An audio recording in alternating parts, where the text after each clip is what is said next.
सो hey everyone, आज की इस वीडियो में हम 3D प्रोडक्शन पाइपलाइन के बारे में बात करने वाले हैं। मतलब बड़ी 3D industries like Pixar, Sony Pictures किसी भी कार्टून, किसी भी एनिमेशन को फॉर्म करने के लिए जिन प्रोसेस को फॉलो करती है उसे ही हम 3D प्रोडक्शन पाइपलाइन कहते हैं। तो फ़र्क नहीं पड़ता कि आप एक इंडिविजुअल आर्टिस्ट हो या फिर आप इंडस्ट्री में काम कर रहे हो, अगर आप इस प्रोसेस को फॉलो करते हो तभी आप बेस्ट रिजल्ट दे सकते हो। ओके, देन उसके बाद स्टार्ट करते हैं। अगर आपको कोई भी प्रॉब्लम आती है, कहीं पर भी आप फंस जाते हो, तो आप टेलीग्राम पर आप मुझसे कनेक्ट हो सकते हो, इंस्टा पर कनेक्ट हो सकते हो और आप अपने क्वेरीज को पूछ सकते हो। ओके, देन उसके बाद 3D प्रोडक्शन पाइपलाइन के अंदर 3 स्टेजेस होते हैं। फर्स्ट प्री प्रोडक्शन, दूसरा प्रोडक्शन और सबसे लास्ट वाला पोस्ट प्रोडक्शन। ठीक है, इसको हम समझने से पहले एक बड़े अच्छे एग्जाम्पल से समझने की कोशिश करेंगे कि आप एक 3D आर्टिस्ट हो, अगर आपको एक रूम की मॉडलिंग करनी है, ठीक है, रूम का एक डिज़ाइन तैयार करना है, तो रूम का डिज़ाइन आप तैयार करोगे तो क्या आप पहले सिस्टम पर रूम को डिज़ाइन करोगे? नहीं ना। सबसे पहले आप क्या करोगे कि एक स्केच पेन लोगे, देन उसके बाद आप पहले एक कॉपी, एक नोटबुक में डिज़ाइन करोगे कि ठीक है ऐसा रूम होना चाहिए, इसमें एसी लगी होनी चाहिए, टेबल होनी चाहिए, चेयर होनी चाहिए, बेड होनी चाहिए, बुक्स होनी चाहिए। और इन सारी चीज़ों को करने के बाद देन आपके बाद क्या उसमें डिसाइड करते हो कि ये जो बेड है ये इस कलर का होनी चाहिए, उसके बाद ये चेयर इस कलर का, इस डिज़ाइन का होना चाहिए, देन उसके बाद आपकी बुक्स के कलर क्या होनी चाहिए। ठीक है ना। तो पिलो है तो पिलो कैसा दिखना चाहिए, किस तरह का उसमें टेक्सचर होनी चाहिए। ठीक है ना। तो उसके बाद आप ये डिसाइड करते हो। फिर उसके बाद आपको अगर थोड़ा बहुत एनिमेशन उसमें करना है, एनिमेशन क्या होती है, इन सारी चीज़ों को हम डिटेल देख पा रहे होंगे। अगर आपको चीज़ें समझ में नहीं आ रही है तो आप बिल्कुल परेशान मत होना। ठीक है। तो पोस्ट प्रोडक्शन की, प्री प्रोडक्शन की हम बात कर रहे हैं। तो प्री प्रोडक्शन में हम सबसे पहले अगर हमें रूम को डिज़ाइन करनी है तो पहले हम स्केच पेन से एक आइडिया लेते हैं। ठीक है ना। उसमें बना करके देखते हैं कि ठीक है इस टाइप का बेड होना चाहिए, इस टाइप का टेबल होना चाहिए, इस टाइप का चेयर होना चाहिए। देन उसके बाद आप उसमें कलर फिक्स करते हो, क्या ये कलर का ये सारा सामान होना चाहिए। ओके, देन उसके बाद क्या होता है कि अगर आपको उसमें एनिमेशन ऐड करना है तो आप ये दिमाग में पहले एज्यूम करते हो कि ये टेबल है तो टेबल नीचे से ऊपर आ रहा होगा, ठीक है ना, चेयर घूम रहा होगा, बेड बिल्कुल ऊपर से नीचे एकदम बिल्कुल एकदम गिरेगा पॉपअप के जैसा, तो अच्छा एनिमेशन दिखने को लगेगा। ओके, और जो आपकी बुक्स है वो बिल्कुल छोटी से बड़ी हो रही होगी। तो ये सारी एनिमेशन के कंसेप्ट को आपने क्या लिया, अभी आपने बनाया नहीं है, अभी आपने क्या किया है, एक आइडिया लिया है। किस चीज़ में? तो पेन और पेपर में। ठीक है। तो इसी चीज़ को हम क्या कहते हैं, प्री प्रोडक्शन। मतलब प्रोडक्शन से होने वाले पहले जो आप प्रोसेस कर रहे होते हो उसे ही हम प्री प्रोडक्शन कहते हैं। ओके, अभी प्रोडक्शन नहीं हुआ है, उससे पहले जो आप जो भी चीज़ करते हो, आप डिज़ाइन बनाते हो, आइडिया लेते हो, कलर क्या फिल होनी चाहिए, एनिमेशन क्या होनी चाहिए, उसे हम प्री प्रोडक्शन कहते हैं। आई थिंक आपको समझ में आ गया होगा। ओके, तो आपने रूम का डिज़ाइन तैयार कर लिया, रूम में क्या क्या चीज़ होनी चाहिए, रूम में क्या कलर होनी चाहिए, रूम की जो बहुत सारे कंपोनेंट है उसकी एनिमेशन क्या होनी चाहिए, इन सारी चीज़ों को आपने पेन पेपर पे आपने डिसाइड कर लिया। प्री प्रोडक्शन आपकी कंप्लीट। देन उसके बाद आप प्रोडक्शन पे आते हो। देन उसके बाद आप क्या करते हो, आप अपने ब्लेंडर सॉफ्टवेयर को ओपन करते हो। उसके बाद आप क्या करते हो कि वो सारी चीज़ों को कंप्यूटर में आप डिज़ाइन करते हो और उसी चीज़ को हम मॉडलिंग कहते हैं। तो मॉड्यूल 2 में हम basically basic to advance level तक की मॉडलिंग देखने वाले हैं। ठीक है, ये पूरा मॉड्यूल 2 आपके मॉडलिंग पर ही बेस्ड है। ठीक है, तो मॉडलिंग किसे कहते हैं कि आपने जो स्केच पेन से आपने एक आइडिया लिया, उसको आपने क्या किया कि रियल में बनाने की आपने कोशिश की। ब्लेंडर सॉफ्टवेयर में टेबल बनाना है, बेड बनाना है, ठीक है, चेयर बनाना है, तो ये आपने बनाया। देन उसके बाद उसमें आप ऑब्वियसली क्या, उसमें आप कलर भी भरोगे, लाइट भी उसमें दोगे, कैमरा भी लगाओगे, तो ये सारी चीज़ें प्रोडक्शन की चीज़ हो जाती है। देन उसके बाद जब सारी चीज़ हो जाती है तो आप क्या करोगे, हो सकता है बैकग्राउंड में आपको म्यूज़िक लगाना हो, है ना, उसमें आपको वॉइस ओवर करना हो, तो ये जो चीज़ होती है ये पोस्ट प्रोडक्शन की चीज़ होती है। अभी भी चीज़ें क्लियर नहीं हुई है, आ जाएगी। चलो आगे देखते हैं, ठीक है। प्री प्रोडक्शन में मैंने क्या बताया कि create idea, sketches and story visuals. पहले आप क्या करते हो, आइडिया लेते हो कि ठीक है इस टाइप का ये होना चाहिए, इस टाइप का ये होना चाहिए, कलर ये होनी चाहिए, लाइट ये होनी चाहिए, ब्लू कलर का लाइट होना चाहिए, लैंप से ग्रीन कलर का लाइट जलना चाहिए। होता है प्रोडक्शन से पहले की चीज़ को हम प्री प्रोडक्शन कहते हैं, ठीक है। देन उसके बाद आप क्या करते हो, प्रोडक्शन में आते हो, मतलब आप डिज़ाइन करते हो। ये देखो ये कैसे ये सारी चीज़ें डिज़ाइन हो रही है, ये सारी चीज़ों को हम पढ़ेंगे, ठीक है। चेयर फिर आप डिज़ाइन करते हो, ट्राइपॉड आप डिज़ाइन करते हो, एसी डिज़ाइन करते हो, बुक डिज़ाइन करते हो, टेबल डिज़ाइन करते हो, ओके, बेड डिज़ाइन करते हो, आप फ्लावर पॉट जो पेड़ है उसको आप डिज़ाइन करते हो। तो ये सारी चीज़ें प्रोडक्शन की हो गई, ठीक है। तो डिज़ाइन करना ही क्या कहलाता है, मॉडलिंग कहलाता है, ओके।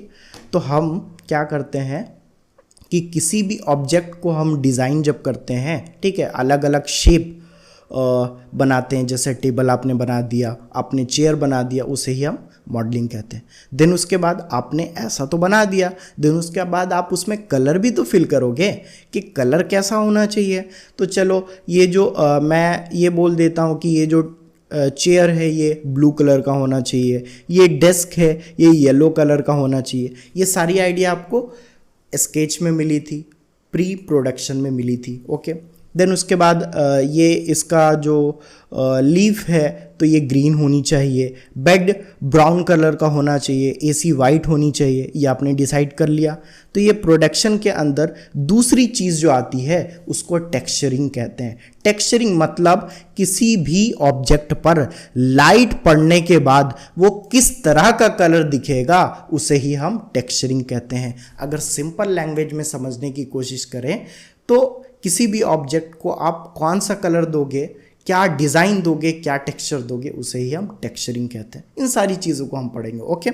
देन उसके बाद आप क्या करते हो, देन उसके बाद लाइटिंग वगैरह ऐड करते हो कि ठीक है वाइट लाइट होना चाहिए, इधर ब्लूइश लाइट होनी चाहिए, क्योंकि ऑब्वियसली आप भी जानते हो कि हम किसी भी ऑब्जेक्ट को तब तक नहीं देख सकते हैं जब तक लाइट नहीं है। अंधेरे में क्या आप देख सकते हो, नहीं ना। तो क्या होता है कि लाइट पहले उस ऑब्जेक्ट पे जाती है, फिर टकरा करके हमारे रेटिना पे आती है, देन उसके बाद हम किसी भी चीज़ को देख सकते हैं। तो ठीक एक्चुअल ज़िंदगी वाली चीज़ यहाँ 3D सॉफ्टवेयर में ही हो रही होती है, ओके। बिल्कुल रियल जैसे हमारे साथ हो रहा है वैसे ही क्या होगा, ये सॉफ्टवेयर में हो रहा होता है, ओके। तो इसमें भी क्या होती है कि आप लाइट डालते हो, लाइट ऑब्जेक्ट से जाके टकराती है, फिर हमारे आँख में आती है, देन हमें चीज़ें विजिबल होती है कि इसका कलर रेड है, इसका कलर ब्लू है, ऐसा, ओके। तो ये लाइटिंग आपने पढ़ लिया। देन उसके बाद आपने रिगिंग आप पढ़ोगे, ठीक है। रिगिंग क्या होता है, तो रिगिंग में हम क्या करते हैं, बेसिकली बोन आर्मेचर का यूज़ करते हैं। किसी भी कैरेक्टर, किसी भी चीज़ को हम जैसे मान लो एक कैरेक्टर है, ठीक है, ओके। अब देखो ये कैरेक्टर है तो इसमें ये हाथ हिला रही है, ओके, ये उसके बाद ये पैर हिला रही है। तो इन सारी चीज़ों को हम आर्मेचर या फिर बोन की मदद से हम ऐसा करते हैं। रियल में हमारे पास भी क्या है, बोन है, वही क्या होता है, मुड़ रहा होता है, देन हमारा डिफॉर्मेशन हो रहा होता है बॉडी का, ओके। बात इतनी समझ में आ गई है। देन उसके बाद प्रोडक्शन की जो अगली स्टेज क्या है, तो एनिमेशन जैसे आपने इसमें एनिमेशन किस तरह का फिक्स कर दिया, ओके 2 मिनट, एनिमेशन चल क्यों नहीं रहा, हाँ देखो एनिमेशन चल रहा ना, ओके ओके ओके, जस्ट चल नहीं रहा भाई, ओके 2 मिनट रुकना, हाँ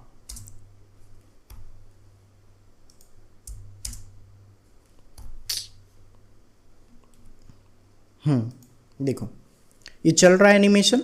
तो एनिमेशन में ये देखो क्या है कि ये जो टेबल है ये उधर साइड से आई, ये जो ये चेयर है ये बिल्कुल नीचे से ऊपर जा रही है, ओके। ट्राइपॉड इधर से इधर आया, ठीक है। ये फ्लावर पॉट इधर से इधर जा रहा है, ठीक है। ये जो लैंप है ये ऐसे राउंड कर रही है। तो ये सारी चीज़ कहाँ से आई, पहले तो आप दिमाग में सोचेंगे, उसके बाद तो डिज़ाइन करोगे। तो ये एनिमेशन का सीरीज़ होता है, इन सारी चीज़ों को हम पढ़ेंगे। ओके, तो इस तरीके से हम एनिमेशन करते हैं। ठीक है, पहले हम क्या करते हैं, प्री प्रोडक्शन करते हैं, मतलब एक पेन पेपर पे हम पहले आइडिया लेते हैं कि ये रूम होना चाहिए, इसमें कलर ये होनी चाहिए, ये ऑब्जेक्ट होनी चाहिए, वो आप कर लेते हो। देन उसके बाद आप प्रोडक्शन करते हो, मतलब कि आप अपने सिस्टम पे बैठते हो, वो सारी चीज़ आप डिज़ाइन करते हो। ठीक है, बेड आपने डिज़ाइन किया, टेबल आपने डिज़ाइन किया, चेयर आपने डिज़ाइन किया, उससे हम मॉडलिंग कहते हैं। ओके, देन उसके बाद आपने उसमें कलर ऐड किया तो उसे हम टेक्सचरिंग कहते हैं। फिर लाइट आपने ऐड की तो उसे लाइटिंग कहते हैं। देन एनिमेशन किस तरीके का चलना चाहिए तो उसे हम एनिमेशन कहते हैं। ओके, रिगिंग बेसिकली हम किसी भी कैरेक्टर के हाथ, मुंह, पैर हिलाने के लिए हम यूज़ करते हैं, उसे आर्मेचर भी आप कहते हो। ठीक है, उसकी मदद से हम करते हैं। सारी चीज़ों को हम पढ़ेंगे। अभी देखो मैं ज़्यादा बोलूँगा ना तो आपको चीज़ें थोड़ी सी कॉम्प्लेक्स लगने लगेगी। ओके, इसीलिए मैं ज़्यादा बोल नहीं रहा हूँ। ओके, देखो कुछ चीज़ें क्या होती है ना, कुछ चीज़ें ऐसी होती है कि आप अभी जब पढ़ रहे होते हो ना तो अभी आपको पता नहीं होता कि ये सारी चीज़ें क्या है, लेकिन जब आप लास्ट पढ़ करके आप फाइनल स्टेज पे पहुंच जाते हो ना तब आप बिल्कुल कनेक्ट करते हो। अच्छा, हमने उधर जो एनिमेशन पढ़ा था वो ये होता है, रिगिंग ये होती है, टेक्सचरिंग ये होती है, तो फिर इंसान कनेक्ट करने लगता है। तो थोड़ा सा पेशेंस रखना होता है। ओके, देन उसके बाद एक और अच्छी चीज़ मैं आपको बताता हूँ। ओके, अच्छा मैं आपसे अगर पूछता हूँ कि क्या वीडियो नाम की चीज़ होती है, आप वीडियो में क्या करते हो, रिकॉर्ड करते हो। ठीक है, किसी भी चीज़ को, तो क्या वीडियो नाम की चीज़ होती है? तो मेरे भाई वीडियो नाम की कोई ऐसी चीज़ नहीं होती है। हम क्या करते हैं कि बहुत सारे फ्रेम्स को, बहुत सारे फ़ोटोज़ को जब हम मर्ज कर देते हैं तो वही हमारी वीडियोस बन जाती है। ठीक है, तो वीडियो नाम की कोई चीज़ एग्जिस्ट ही नहीं करती है। हम मल्टीपल पिक्चर्स को जब एक साथ हम मर्ज कर देते हैं तो उसे हम क्या कहते हैं, उसे ही हम वीडियो कहते हैं। और उसी चीज़ को इस ब्लेंडर के सॉफ्टवेयर में हम रेंडरिंग नाम से जानते हैं। ओके, मतलब इसमें भी रियल ज़िंदगी जैसा एक कैमरा होगा। ठीक है, जो इन सारी ऑब्जेक्ट को देख रहा होगा, तो उसमें हम क्या करते हैं कि एक्चुअल में रेंडरिंग करते हैं। ओके, जैसे देखो थोड़ा सा पेशेंस रखना। देखो तो रेंडरिंग क्या होता है, ये जो अलग अलग इमेजेस है इन सब को जब आप मर्ज कर देते हो तो वो रेंडरिंग कहलाता है। ठीक है, तो सबसे लास्ट स्टेज जो होता है ब्लेंडर के अंदर, जब आप मॉडलिंग कर लेते हो, टेक्सचरिंग कर लेते हो, रिगिंग कर लेते हो, तो उसके बाद आप रेंडरिंग करते हो। रेंडरिंग करने का मतलब होता है फ़ोटोज़ खींचना। ठीक है, मल्टीपल फ़ोटोज़ आपने क्लिक कर दिया। ठीक है, देखो समझो, एक फ़ोटो ऐसी है जहाँ पे ये लैंप इधर है। ठीक है, दूसरी फ़ोटो में लैंप थोड़ा इस साइड है, तीसरी फ़ोटो में लैंप थोड़ा इस साइड है। ठीक है, चौथी फ़ोटो में लैंप इस साइड है।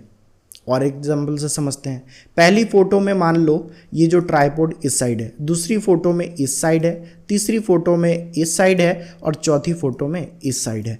तो मल्टीपल फ्रेम को जब हम क्या करेंगे, मर्ज करेंगे, तो वही हमारी वीडियो बन गई और हमें दिख रहा होता है कि ये जो ट्राइपॉड है ये इधर से इधर आ गया। ठीक है ना, तो यही एनिमेशन बन जाता है। ओके, बात अभी क्लियर शायद हो गई होगी। ओके, जहाँ पे नहीं भी क्लियर होना तो आप मुझसे पूछ सकते हो। ओके, एक और अच्छी चीज़ बताता हूँ। ओके, आपने देखा होगा कि जब आप वीडियो रिकॉर्ड करते हो तो वहाँ पे क्या होता है कि आपको लिखा हुआ होता है। ठीक है, 30 FPS फ्रेम पर second. Okay, 30 FPS, 60 FPS, 120 FPS। Okay, तो ये सारी चीज़ें क्या है, तो FPS 30 FPS का मतलब होता है कि एक सेकंड में 30 फ्रेम्स जब किसी कैमरे से पास होती है उससे हम क्या कहते हैं, 30 FPS। ठीक है, एक सेकंड में अगर 60 फ्रेम पास होती है तो उसे 60 FPS कहते हैं। एक सेकंड में अगर 120 फोटोज़ अगर पिक्चर्स अगर पास होती है किसी कैमरे से तो उसे हम क्या कहते हैं, 120 FPS। अच्छा, तो ये चीज़ से आपको बिल्कुल समझ में आएगा कि कोई भी आप वीडियो बना रहे हो। ठीक है, तो वीडियो जब आप बनाते होगे तो आपने देखा होगा कि जो 30 FPS वाली जो होती है वो 60 FPS वाले से थोड़ी कम स्मूदर होती है। ओके, जैसे देखो ये एनिमेशन को देखो, यहाँ पे ये 60 FPS है और ये 240 FPS है। अब यहाँ पे आपको दिख रहा है कि ये वाली थोड़ी ज़्यादा स्मूथ है, ये वाली कम स्मूथ है। मतलब इसमें कहने का क्या मतलब है कि जब आप वीडियो बनाते हो तो जितना ज़्यादा FPS आपकी होगी उतनी वीडियोस आपकी स्मूथ बनेगी। ओके, है ना। मतलब जब आप वीडियो बनाते हो तो जिसमें एक ऐसी वीडियो है जिसमें 1 सेकंड में 60 फ्रेम है, एक ऐसी वीडियो है जिसमें 1 सेकंड में 120 फ्रेम है, तो ऑब्वियसली 1 सेकंड में अगर 120 फ्रेम पास होती है तो ऑब्वियसली वो ज़्यादा स्मूथ बनती है ना।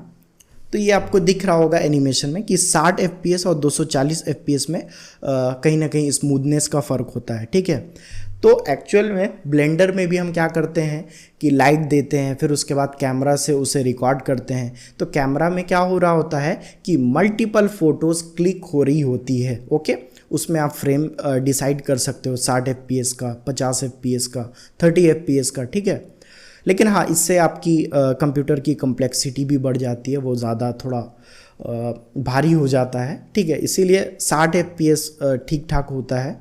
ओके, तो आप उसे यूज़ कर सकते हो। इन सारी चीज़ों को हम देखेंगे। ओके, तो FPS भी आपको क्लियर हो गया। पोस्ट प्रोडक्शन में क्या करते हैं, जब आपने क्या किया कि आपने अपना रूम आपने तैयार कर दिया, लाइटिंग वगैरह एनिमेशन करके, जब आपको रेंडर हो करके, रेंडर मतलब क्या होता है, कई सारी फ़ोटोज़, जो मैंने आपको बताया ट्राइपॉड का एग्जांपल लिया कि मल्टीपल एक जगह फ़ोटोज़ यहाँ पर है ट्राइपॉड आपका, दूसरे फ़ोटो में थोड़ा सा आगे बढ़ गया आपका ट्राइपॉड, तीसरे फ़ोटो में और आगे, चौथे फ़ोटो में और आगे। तो मल्टीपल पिक्चर्स को क्या करती है कैमरा, एक बार मर्ज करती है और वही वीडियो के फॉर्म में आपको दिखा देती है। ओके, पोस्ट प्रोडक्शन में वही कि जब आपका वीडियो बन करके रेडी हो गया, देन आप उसमें वही सेट कर सकते हो, बैकग्राउंड म्यूज़िक और सारी चीज़ों को आप कर सकते हो। तो वही हो जाता है आपका पोस्ट प्रोडक्शन। बात इतनी समझ में आ गई? तो आज के लिए इतना ही। Thank you very much.